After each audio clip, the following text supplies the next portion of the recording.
এখন কোনো কারণে থাইরয়েড গ্রন্থির যদি এনলার্জমেন্ট হয়, সাইজে বেড়ে যায় গলার সামনে, সেটাকে আমরা গয়টার বলি এবং গয়টার হলেই যে সবসময় মারাত্মক কিছু বিপদ ঘটেছে তা নয়। গয়টার খুব সাধারণ কারণে ঘটতে পারে।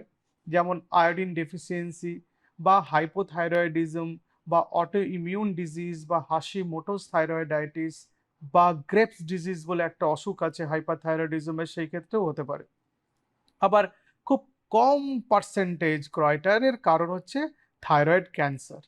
তার মানে গয়টার হলেই যে থাইরয়েড ক্যান্সার সন্দেহ করতে হবে তার কোনো মানে নেই, কিন্তু সেটার শতকরা ভাগ খুব কম, পার্সেন্টেজ সেটার খুব কম।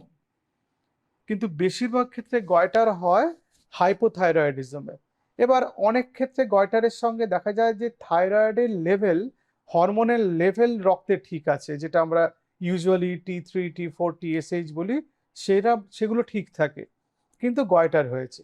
হয়তো সেটা সাবক্লিনিক্যাল হাইপোথাইরয়েডিজম, বডিতে হাইপোথাইরয়েডিজম শুরু হচ্ছে সেই জন্য কম্পেনসেটরি হাইপারট্রফি হয়েছে।